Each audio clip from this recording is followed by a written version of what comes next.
Hi, hello, வணக்கம் and welcome to the channel ஆனந்த ஆன்மீகம். இன்றைக்கி கடைசியாக நம்ம பார்க்க போகிறது என்ன அப்படின்னு கேட்டிங்கன்னா, மனித உடலும் 96 தத்துவங்களும் பேஸ் பண்ணி ஆல்ரெடி ஒரு 3 வீடியோ போட்டிருந்தோம். அதோடைய நிறைவு பகுதியாக கடைசி விஷயமாக இன்றைக்கி நம்ம பேச போகிறது என்ன அப்படின்னா, மனிதனுக்குள்ள வாயுக்கள், அதாவது காற்றுன்னு சொல்லப்படுறது 10 விதமாக பரிணாமத்தோடு இருக்குது அப்படின்றது கண்டிப்பாக நம்ம எல்லாருக்கும் ஆச்சரியமான ஒரு விஷயமாக தான் இருக்கும்னு நினைக்கிறேன். எனக்கும் ஆச்சரியமாக இருந்தது. அந்த ஆச்சரியமும் பிரம்மாண்டமும் பிரமிப்பும் உங்களுக்கும் இருக்கும் அப்படின்னு நம்பி இதை நான் ஸ்டார்ட் பண்ணுறேன். அதாவது வாயுக்கள் நமக்குள்ளே என்ன இருக்குது அப்படின்னு கேட்டிங்கன்னா, பிராணன், அபானன், வியானன், உதானன், சமானன், நாகன், கூர்மன், கிருகரன், தேவதத்தன், தனஞ்சயன் அப்படின்னு 10 விதமான காத்துக்கள் நம்ம உடலுக்குள்ளே இயங்கிட்டு இருக்குங்க நமக்கு தெரியாமையே. ஸோ இது எந்த அளவுக்கு நமக்கு ஏக்கத்தை கொடுத்துக்கிட்டு இருக்குது அப்படின்றது இதை பற்றி கொஞ்சம் டீட்டெயிலாக பார்ப்போம். அதாவது பிராணன் அப்படின்றது பார்த்துக்கிட்டிங்கன்னா உயிர்காற்று அப்படின்னு சொல்லுவாங்க. அதாவது இந்த பசி, தாகம் அப்படின்ட்டு ஏற்படுது இல்லையா, இந்த காரணிக்கு சீரணம் செய்கிறதுக்கு, அதாவது ஜீரணம் செய்கிறதுக்கு உதவியாக இருக்கிற ஒரு விஷயம் மட்டும் இல்லாமல் உயிர்காத்தாகவும் இருக்குது. ரெண்டாவது அபானன். அபானன் அப்படின்றது மலைக்காற்று, அதாவது மலம் சலம் அப்படின்ற விஷயத்த, அதாவது யூரின் போகிறதையும் பாத்ரூம் போகிறதையும் வெளியே ஏற்றுறதுக்கும், சுக்கிலஸ்ரோனிதம் அப்படின்ற விஷயத்த, அதாவது விந்த வெளியேற்ற விஷயமாகவும் உபயோகரமாக நமக்குள்ளே இருந்து இந்த காற்று நமக்கு ஹெல்ப் பண்ணிகிட்டு இருக்கு. மூன்றாவது பார்த்தோம்னா வியானன் அப்படின்றது. வியானனை பொதுவாக தொழில் காற்று அப்படின்னு சொல்லுவாங்க. அதாவது டைஜஸ்டான ஒரு ஃபுட்டு இருக்குது இல்லையா, அதுலேருந்து, அதாவது நம்ம சாப்பிட்ற ஃபுட்லேருந்து அந்த சத்துக்களை பிரித்து நம்ம உடம்புக்கு எங்கெங்கே எதை அனுப்பணும் அப்படின்றத ஒரு ப்ரையாரிட்டி ஒர்க்காக பார்த்துக்கிட்டு இருக்குங்க. அதுக்கு அடுத்ததாக பார்த்துக்கிட்டிங்கன்னா உதானன் அப்படின்றது ஒலிக்காற்று அப்படின்னு சொல்லுவாங்க.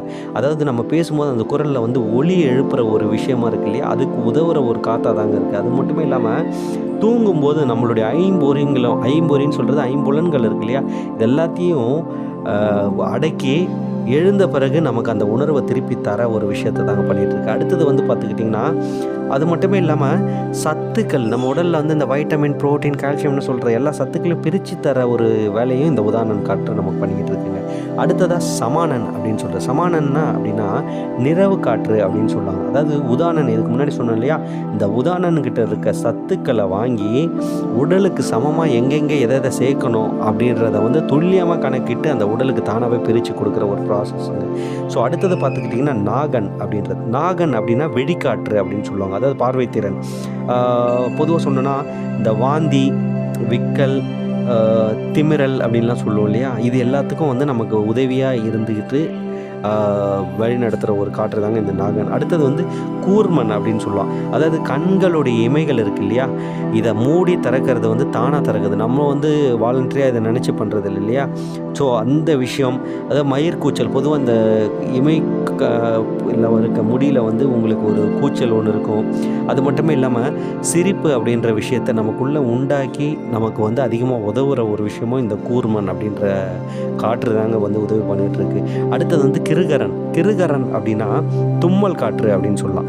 தும்மல் காற்று, அதாவது அது மட்டும் இல்லாத தும்மல் மூலிமா இந்த கண்ணீர் வர்றதுன்னு சொல்லுவாங்க இல்லையா, அது இந்த கண்ணீர் வரத்துக்கு நமக்கு உதவுற விஷயம். இதெல்லாமே கிருகரன் அப்படின்ற வாயு தாங்க நமக்கு ஹெல்ப் பண்ணிகிட்டு இருக்கு. அடுத்ததாக 9வதாக பார்த்துக்கிட்டிங்கன்னா தேவதத்தன் அப்படின்னு சொல்லுவாங்க. அதாவது தேவதத்தம் அப்படின்னா கொட்டாவி காற்று. பொதுவாக நம்ம கொட்டாவின்னு ஒன்று விடுவோம் இல்லையா, இந்த கொட்டாவி எதுக்கு விடுறோம் அப்படின்னா அதுக்குள்ளே கூட ஒரு ஆழ்ந்த கருத்து இருக்குங்க. என்னென்னா நம்மளுடைய உடலில் இருக்க உயிர்காற்றுக்கு பற்றாக்குறை ஏற்பட்டது, சமநிலை கொஞ்சம் குறையுது அப்படின்னா இந்த கொட்டாவி மூலியமாக வெளியே இருக்க காற்றை சுவாசிக்கிறதுக்கு உதவுற ஒரு வாயு தாங்க இந்த தேவதத்தன்.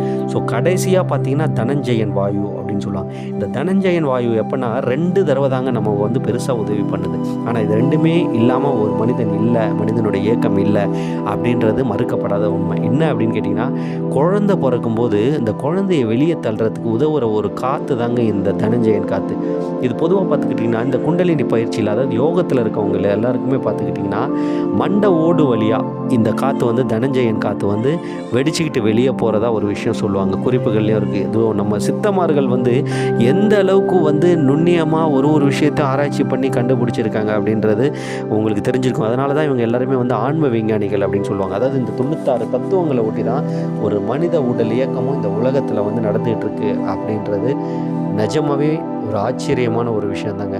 ஸோ இந்த 96 விஷயங்கள பத்தி நான் டீட்டெயில்டா இந்த 4 வீடியோவில் போட்டிருக்கிறது உங்கள் எல்லாருக்கும் வந்து சென்றடைஞ்சிருக்கும். இது மூலிமா நீங்கள் 10 பேருக்கு வந்து ஷேர் பண்ணணும் அப்படின்றது தாங்க என்னுடைய ஆழ்ந்த கருத்து. So thank you everyone. இன்னைக்கு வரைக்கும் நம்ம அனுப்பின எல்லா விஷயத்தையும் நல்ல ஒரு வரவேற்பு கொடுத்துக்கிட்டு இருக்கீங்க.